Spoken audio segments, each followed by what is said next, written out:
નમસ્કાર, આપ જોઈ રહ્યા છો spark today news. Makarpura police station ખાતે મકરપુરાના સેકન્ડ પીઆઈ રાજપૂત મેડમ દ્વારા વિસ્તારના લોકો અને નાના બાળકો હોય કે મોટા લોકો બધાને પોલીસ સ્ટેશનની કામગીરી શું છે, પોલીસ સ્ટેશન શું કામ કરે છે, લોકઅપ શું છે અને સમાજમાં પોલીસનું કામ શું છે એના માટે એક સભ્ય નાગરિક દ્વારા અને સાથે સાથે મહિલા પીઆઈ સેકન્ડ પીઆઈ એમના દ્વારા એક માર્ગદર્શન કરવામાં આવ્યું। સાથે જ સાયબર ક્રાઇમ શું છે એના વિશે એક જાગૃતિ ભાગરૂપે આ કાર્યક્રમ કરવામાં આવ્યો। સાથે જ લોકોનો ધોકાધડી, ચેટિંગ, સાયબર વોટ્સઅપ બધા ગુનાઓ થતા આવે છે તેના વિશે એક માહિતી મેડમ દ્વારા આપવામાં આવી હતી। મકરપુરા પોલીસ સ્ટેશન શું કહી રહી છે આપણને સાંભળીએ।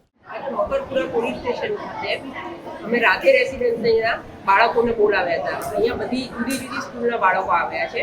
એ બાળકોને અમે બાળકો ઉપર થતા અત્યાચારો, સાયબર ક્રાઇમ કે સોશિયલ મીડિયાની આડઅસરો શું છે અને સોશિયલ મીડિયા ફ્રોડથી કે સોશિયલ મીડિયા ક્રાઇમથી કઈ રીતે બચી શકાય છે એની માહિતી આજે અમે આપી।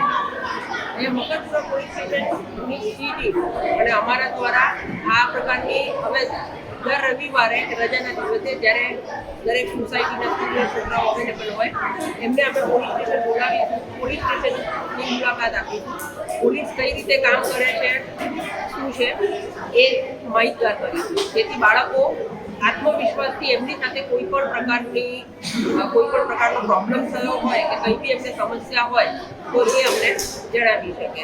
અમે એમને મોટિવેટ કરીશું એ રીતે કે એમની પાસે જેટલી માહિતી છે એ એમના ફ્રેન્ડ સર્કલમાં અને બધે આ માહિતી સ્પ્રેડ કરે, કારણ કે આપણી પાસે એવું નથી કે આપણે દરેક જગ્યાએ પહોંચી શકીશું। એટલે એક આ આપણા મેસેન્જર હશે, જેટલી માહિતી આપણી પાસે હશે, જેટલું નોલેજ આપણી પાસે હશે સાયબર ક્રાઇમ માટે કે સોશિયલ મીડિયા ક્રાઇમ માટે કે બીજા જે અત્યારે બાળકો ઉપરના અત્યાચારો વધી રહ્યા છે પુરુષોને એના માટે અવેરનેસનું અમે આ એક પોઈન્ટ સ્ટાર્ટ કરીશું।